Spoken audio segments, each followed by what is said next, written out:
sum ishorgi ningthau leiba masigi matangda sum naina riba makai magi athup pasi sum akoi phangba ngamba haitare ko aduna koina ibungo Jesu Krishna Matthew taruk ki kuntrago humdoi desu ahan bada ishorgi ningthau leiba thiyu mapurengi ningthau leiba thiyu aduga ma ki dharma chenba ko achumba satpa achumba adu thiyu adugi matungda pot khudingmak nakogi awat pasina si hapchin bigani haiba masigi wahai se aina hek ibungo Jesu Christabu 1982 gi December tang mapanda lojingi ban numittagi ikui dana sigi wahai se ai parkiye aduna masigi wahai sibu yamna luna lojaba wahan thok ningthau leba haiduna kaino su khangjadaba adubu yamna laita laira na horko maramna akoigi sum kalak kare aisira ko warisi akoigi langtak na basi yam leiba punsida adagi yumdagi hek lakpo matamda ju seliba khungau ama adagi illiba furit ama adagi ngabong ama adagi akoi more da matamdu da leiba bag macha ama pairaga khongda sandal ama tongaga lupa nifu pairaga ai tholakhibane aduna kadaida laibano kadaida chalibano amuk khangde akoigi tadagi macha nupa hana Christian oiba amana magi leibamda chatlimni haina kona kaktada bihada chatpani haibadu bihar yoro matungda khangde aduna karisu leitaba maram aduna hek Christian orakpada ima ipaga su leminaba nataba adagi mi ga leminaba duda mi dagi su nibam khangda baitare aduna sigi furit si sudokra matung khungau je sudokra matung ikai hangoidana harabada finungi phi bawa ani suda baitare ko aduna sumba akogi langtan da siam leiye adugo sigi wai Matthew gi taraga tarukki kuntraga humdoida ahan bada ningthau lebak tu thiyu aduga dharma chemba thiyu adugi matung loina hapsingani haibasi wan thok khangdana sum lakpane adubu aina Christian orpada suat olaktaba haitare ko gari leramdaba gari phangkiba sai furit khunga amma khakta lerambadu tha mane dugi manungda mina mate pangtana lerakhiba adagi matamdo workman tab gai lerami ko workman pambasi phangiba khutta gari sirangai letaba gari adum khangudana phangiba camera ama pairadi ekta mayamdo yamna hokan mobile paibagi mongda ko iPhone paibagi mongda camera gang si pai loina mathang lakia adu chai ni fu shuru ko di isaigi ishorgi ni thole bak thiyo awat pakhodi ba oi bibi gani haibadu hojik te na phagi oina tawbane akoi mandali akoi family da chanu phi da so na loidi ai adu pami am lerame hojik te apam amu leite ne ko adi shona yam loi bibi re na ngoda apam mo telte yum trakalерами adu bibi re haina sumain tawe na ishorgi link thole ba asi thiyo haibani da aduna ni thole ba akoina ang adage akoina phangi basi aran khubam phangbani thawaina swargada chalagani haibasi su kuina sahi nipuji masi akoida su pau sandolakhiba adage akoina su mu midong sandoba adu kontang dadi ishona piri sidi mai ni thole ba tuni maagi ni thole ba tuni aran khubam kopi ba haibasi na sidi lanai gini adu ni thole ba haibasi di ishona seunggarba mi mayam kanbiraba magi mi mayam dugi lebam leba adu ne haibasi hujik gyan tarak paneba adage mok ni thole ba si kaya mok yamna maru oige haibada mok Prabhu Jesu Krishna pandam pi bada ni thole ba sidi lotuna thamba mani mukta gumbani haye labuk amada lok apagi lomi amana magi maru magi lowda mani muta ama leibada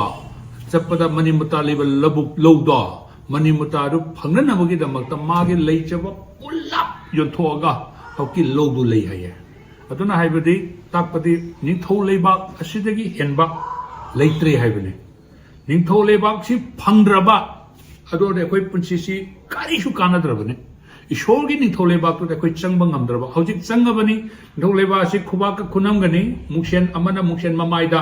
amana muksen maningni hojik leibasidi muksen akoi sak yengnaba muksen dugi maning duneba natragana muksen duda yengiba tariba mami duneba ko aduna koi si uri badu ni thau lebak tu akoina urabane hoji ni phau lebak tu akoi changabani adu changi hairabasu akoina hoji changi ba akoina uri basidi akoi sak yengna ba muksen da uri ba adu da uri ba mami du khakta ne ba mami ne ba ai natte ba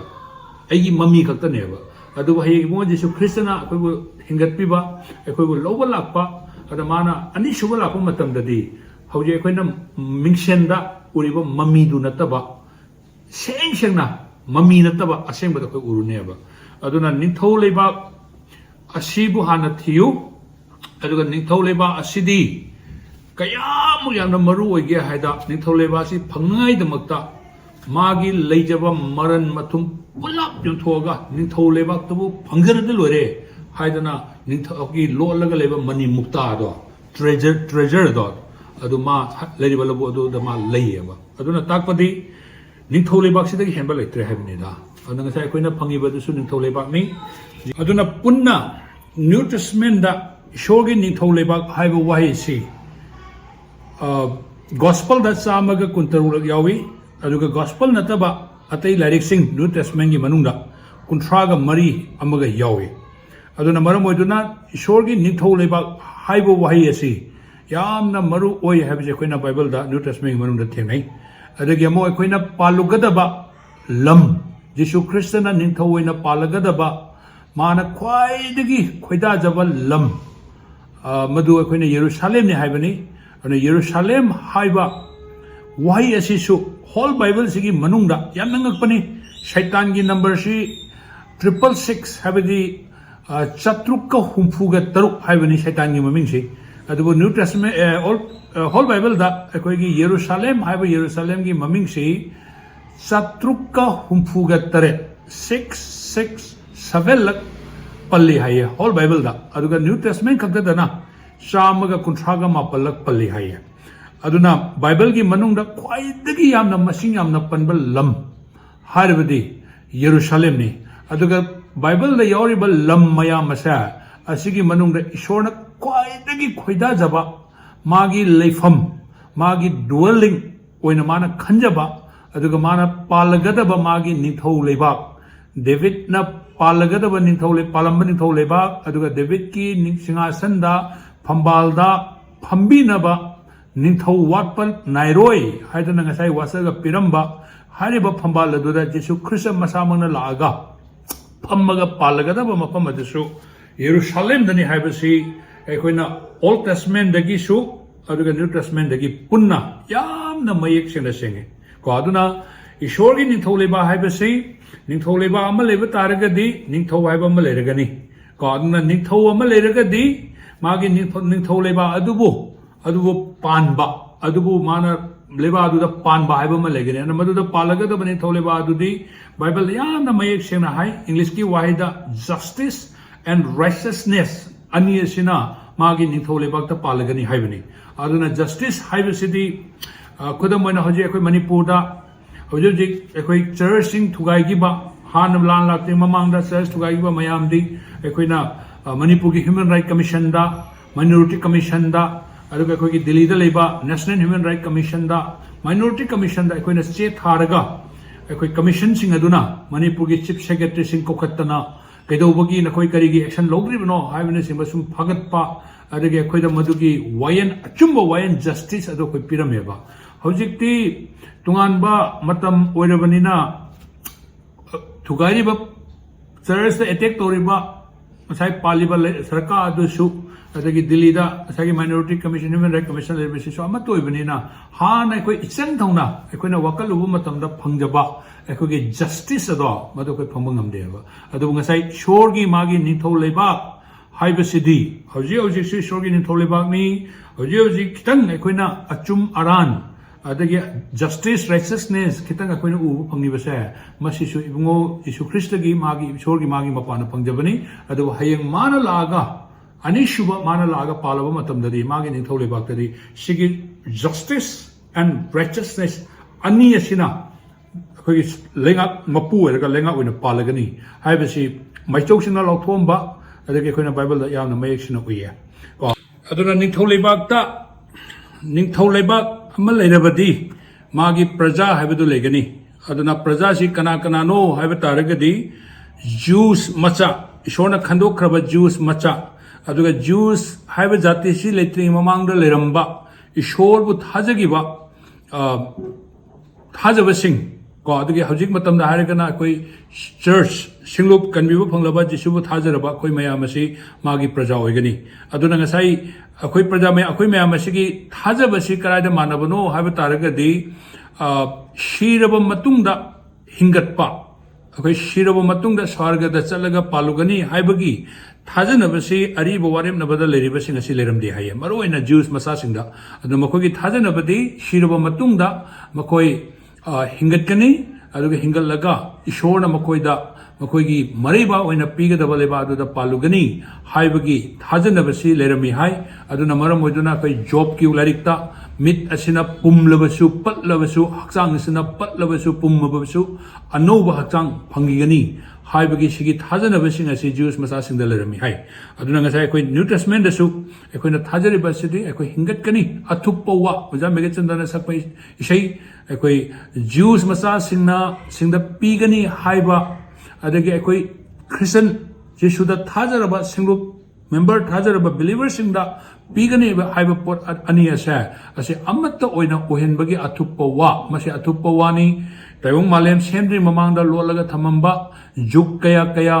लोलगा थमंबा कनामतना हाइदोमदबा अथुपवानी हाये को अदगी पोल अमो कोरिन्थियनदा एकोइ शिरबो मतुंगदा खोगी सिगी मांगबा याबा नाइबा हक्चांग से मांगबा यादबा हक्चांग दा एकोइ हिंगतकनी हाइबसी अथुपवानी हाइबनी अना लमनी को अदुना ईश्वरगी मागी निंथौलेबा हाइबसिदा मदुगी प्रजा हाइबदु एकोइ लेइ हाइबनी प्रजा अदुदी ओल्ड टेस्टमेंट एकोइना ज्यूस मसासिंग वरमी ज्यूस मसासिंग लेट्रिंगी ममांग महेउरोंदगिना अब्राहम फावबसी सही लिसिंग अमुगुंबनी मदुदा पालंबा ईश्वरगा लोइनना समिनगिबा इनोक नोआ मल्किसेदेक ममिंग मयाम लेको मखोइदु ईश्वरगी निंथौलेबाक्ता पालुगनी अदगी अब्राहमदगी ईश्वरना टॉप टॉपना खंदोगा तैवंग मालेम पृथ्वी अपुंबसिबु कनबीबा यानबा निंथौलेबाक्ता पुसिनबा याननबा अब्राहम गी दारादगी जाति अमा सेमगा जाति दुदगी ओरखिबा ईश्वर गी हाइबा इनबा मसासिंग शीग्रबसिंग अदगी हौजे हौजे लेरिबा कोना थाजर कदसिंग दो मखोय अदसु ईश्वर गी निंथौलेबा अदगी प्रजा ओइगनी अदगी मनुंगदा अखोइसु हौजे जिसुबु थाजरबा जेंटाइल की मतम चर्च की मतम हाइना लेरिबा मनुंगसिदा अखोइना ईश्वर थाजरिबा अखोइसु मदुद पालुबा यावगनी सही तरीके मनुंगदा अवावा खांगबदा मदुदा ईश्वर जिसु ख्रिस्त की दमकता लेपौबा ज्यूस मसासिंग अदगी ज्यूस मसा नतबसिंगसु शीरबसु सही तरीके मतुंगदा मो हिंगतकनी अदुगा शियौदबसिंग अदु ईश्वर थाजरबसु मोय हिंगना चंगना ईश्वर की निफौलेबा अदुदा अखोइ पालुगनी हाइबा मागी मी हाइबदो अखोइना यावना मयेक सेंना खंगी अदुगा रोइबदा लम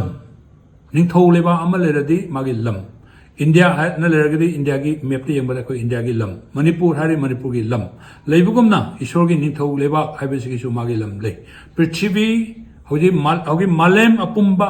अदगे कोई यूनिवर्स हाइबा कोई की पृथ्वी अपुंबा पृथ्वी मालेम अपुंबा लेरिबसे ईश्वर मागी निंथौ लेबानी को अदबु हौजिक मदु अखोइना थाजबदी मैम खन्नबदी सिरब मतुंगदा तायंग पानसि लोइना तुमना मांग्रगा अखोइ स्वर्ग तायंग पानसि नतब चलुगनि हाइबगी मैम ले अदु बाइबल ददि याम मयेक सेंगना अखोइगी लेरि अखोइना लेरिबा तायंग पानसि मांग ताकपु मैम नंगनि अदुबु अमुक ईश्वरना मसि नौना नौथोलागा ईश्वरना माना सही लिसिंग अमा पालगनि मदुगी मतुंगदा अथुपवा चुम तरेट हांदोपा मतमदा सॉरी पेरेट सिंगा तरेट खोंपा मतमदा अथुपवा अमगा फोंदोकनि हाये अना अथुपवा अदुदि कैनो हारगदि हौजिक अखोइना लेरिबा ताइबंग मालेम असिगा ईश्वरना मागी फंबाल ओरिबा स्वर्ग अनि असे अमत्त ओइरगा ईश्वरगी निंथौलेबा ओइरकनि हाये अदुना ईश्वरगी मागी निंथौलेबा असि ताइबंग पांदा लाक्सनु हाइना अखोइना नुमित खुदिंगी चर्चता अखोइना हाइजबा यारिबा मागी निंथौलेबा असि लाख्रबनि मम्मी ओइना उरिबनि अदुगा मागी असेंबा मम्मी नतबा असेंबा दो मागी निंथौलेबा अदुदा अखोइ लागनि अदुना सिगी अपो पावसिनि अखोइना फंगबसि अना दानियल की तरेट की कुनगा मरिदा यामना ईश्वरगी निंथौलेबासी मनुसुम नैजि नैजि लरोगा अथुपा फंबा अमा थेनै मदुदा हाइबसि कुनगा तरेटुदा हाइबसि अखोइ पृथ्वी स्वर्गगी मखादा लेरिबा लेबा खुदिंग मकी मागी मागी लेजरिबा सोवरेनिटी को अदगी लेबा खुदिंगदा लेरिबा पावर मागी मतिक मंगान मयाम मसे ईश्वरगी मचा नुपा ईश्वरगी मचा सिंह अचुंबा तौबसिंगदा मोइदा खुसिनगनि हाये को अन सोवरेनिटी हाइबदि ngसाइगी हौजिक इंडिया की सोवरेनिटी इंडिया सी अखोइगी मसागी मरमदम ओइबगी सोवरेनिटी लेजरी को अतोपा एनी लेबा मतना अखोइदा खुद थिंजलपा यादबा ख्वाइदगी चौबा अमेरिका की मागी सोवरेनिटी अनिशुबदा रशिया की सोवरेनिटी ꯑꯍꯨꯝ ꯁꯨꯕꯗ ꯆꯩꯅꯥꯅꯤ ꯍꯥꯏ ꯃꯔꯤ ꯁꯨꯕꯗ ꯏꯟꯗꯤꯌꯥꯅꯤ ꯍꯥꯏ ꯑꯩꯈꯣꯏꯒꯤ ꯂꯩꯔꯤꯕ ꯁꯣꯕꯔꯅꯤꯇꯤ ꯄꯥꯋꯔ ꯃꯌꯥꯝ ꯑꯁꯦ ꯉꯁꯤ ꯄ꯭ꯔꯤꯊꯤꯕꯤꯗ ꯂꯩꯔꯤꯕ ꯄꯥꯋꯔ ꯃꯌꯥꯝ ꯑꯩꯈꯣꯏ ꯃꯅꯤꯄꯨꯔꯗ ꯁꯤएमꯅ ꯄꯥꯏꯔꯤꯕ ꯃꯥꯒꯤ ꯄꯥꯋꯔ ꯑꯗꯒꯤ ꯒꯕꯔꯅꯔꯅ ꯄꯥꯏꯔꯤꯕ ꯄꯥꯋꯔ ꯁꯤꯒꯤ ꯄꯥꯋꯔ ꯃꯌꯥꯝꯁꯦ ꯏꯁꯣꯔꯒꯤ ꯃꯆꯥꯁꯤꯡ ꯑꯆꯨꯝꯕ ꯇꯧꯕ ꯃꯆꯥꯁꯤꯡ ꯍꯥꯏꯕꯗꯤ ꯀꯅꯥꯅꯣ ꯑꯩꯈꯣꯏꯗ ꯑꯗꯨꯒ ꯖꯨꯁ ꯃꯆꯥꯁꯤꯡꯗ ꯀꯟꯕꯤꯈ꯭ꯔꯕ ꯃꯆꯥꯁꯤꯡꯗ ꯁꯤꯟꯅꯔꯒ ꯂꯣꯝꯕ ꯅꯥꯏꯗꯅ ꯏꯁꯣꯔ ꯃꯥꯒꯤ ꯅꯤꯡꯊꯧ ꯂꯩꯕꯥꯛ ꯃꯁꯤ ꯇꯥꯏꯕꯪꯄꯥꯟ ꯑꯁꯤꯗ ꯄꯥꯜꯂꯒꯗꯕ ꯃꯥꯒꯤ ꯅꯤꯡꯊꯧ ꯂꯩꯕꯥꯛ ꯑꯗꯨꯗ ꯑꯩꯈꯣꯏꯗ ꯈꯨꯠꯁꯤꯟꯅꯒꯅꯤ ꯑꯗꯨꯒꯤ ꯄꯥꯋꯔ ꯑꯗꯨꯒ ꯂꯣꯏꯅꯅ ꯑꯩꯈꯣꯏꯅ ꯄ꯭ꯔꯤꯊꯤꯕꯤ ꯑꯁꯤꯒꯤ ꯃꯊꯛꯇ ꯑꯩꯈꯣꯏꯅ ꯃꯄꯨ ꯑꯣꯏꯅ ꯄꯥꯜꯂꯒꯅꯤ ꯍꯥꯏꯕꯅꯤ ꯑꯗꯨꯅ ꯑꯣꯖꯥꯁꯤꯡ ꯏꯆꯤꯟ ꯏꯅꯥꯎꯁꯤꯡ ꯃꯦꯗꯥꯝ ꯃꯌꯥꯝꯕꯨ ꯑꯩꯅ ꯍꯥꯏꯖꯅꯤꯡꯕꯗꯤ ꯃꯁꯤꯅꯤ ꯅꯤꯡꯊꯧ ꯂꯩꯕꯥꯛꯀꯤ ꯑꯐꯧꯕ ꯄꯥꯎ ꯍꯥꯏꯔꯤꯁꯤ